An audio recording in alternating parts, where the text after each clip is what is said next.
അസ്സലാമു അലൈക്കും വറഹ്മത്തുള്ളാഹി. പരിശുദ്ധമാക്കപ്പെട്ടിട്ടുള്ള മുഹറം മാസമാണ് ഇത്. ഇന്ന് ലോകം മുഴുവനും ഉറ്റുനോക്കിക്കൊണ്ടിരിക്കുന്നത് 2026 ഫിഫ വേൾഡ് കപ്പിലേക്കാണ്. പല രാജ്യങ്ങളും ആ ഒരു വേൾഡ് കപ്പിൽ കളിച്ചുകൊണ്ടിരിക്കുന്ന ഓരോ രാജ്യങ്ങളിലെയും ആളുകൾക്ക് ഒരുപാട് ഫാൻസ് അസോസിയേഷന് നമ്മുടെ ചുറ്റും നമുക്ക് കാണാൻ സാധിക്കുന്നുണ്ട്. ഒരു കാര്യം നമ്മളെല്ലാവരും മനസ്സിലാക്കുക, ഇന്നല്ലെങ്കിൽ നാളെ മരിച്ചു പോകേണ്ടവരാണ് നമ്മളെല്ലാവരും.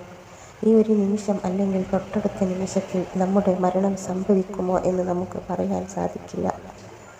അല്ലാഹു തആല നമ്മളെല്ലാവരെയും എല്ലാ ഇടങ്ങേറുകളിൽ നിന്നും രക്ഷപ്പെടുത്തുകയും ചെയ്യുമാറാകട്ടെ. നമ്മളെല്ലാവരും ആരാധിക്കേണ്ടത് നമ്മുടെ സൃഷ്ടാവായ അല്ലാഹുവിനെ മാത്രമാണ്. അല്ലാഹനെ മാത്രം നമ്മൾ ആരാധിക്കുക, റസൂലിനെ നമ്മൾ നെഞ്ചിലേറ്റുക. ഓരോ ആളുകളും ഓരോ രാജ്യത്തിൻ്റെയും ഫുട്ബോൾ കളിക്കുന്ന ഓരോ വ്യക്തികളുടെ ഫാൻസായി മാറിയിരിക്കുന്നുണ്ട്. അവരൊക്കെ ഈ കളിക്കുന്ന കളിക്കാരെ നെഞ്ചിലേറ്റി നടക്കുകയാണ് ചെയ്യുന്നത്. അങ്ങനെ നമ്മൾ ആരും ചെയ്തു പോകരുത്. നമുക്കതുകൊണ്ടൊരു നേട്ടവും കിട്ടാൻ പോകുന്നില്ല. നിങ്ങൾ കളിയെ ഇഷ്ടപ്പെട്ടോളൂ. പക്ഷെ അത് കളിക്കുന്ന വ്യക്തികളെ നിങ്ങൾ അമിതമായിട്ട് സ്നേഹിക്കുക, അമിതമായിട്ട് ആരാധിക്കുക. അങ്ങനെ ചെയ്തു പോകരുത്.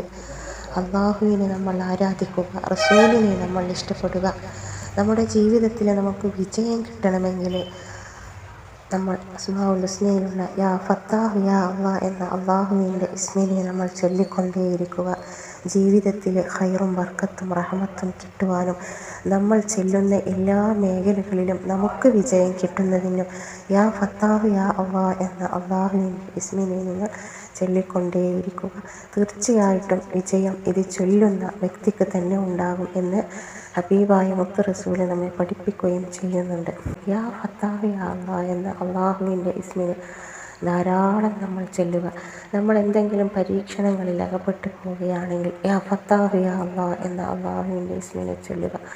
നമുക്ക് പരീക്ഷ ഉണ്ടാവുകയാണെങ്കിൽ യാ ഫത്താഹ് യാ അല്ലാഹ് എന്ന് ചൊല്ലിക്കൊണ്ടേയിരിക്കുക.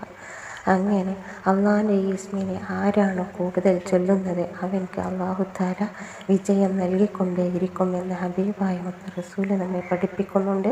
അല്ലാഹു തആല നമ്മുടെ ഹലാലായ മുറാദുകളെ ഹാസിലാക്കി തരികയും ചെയ്യുമാറാകട്ടെ. അസ്സലാമു അലൈക്കും വറഹ്മത്തുള്ളാഹി.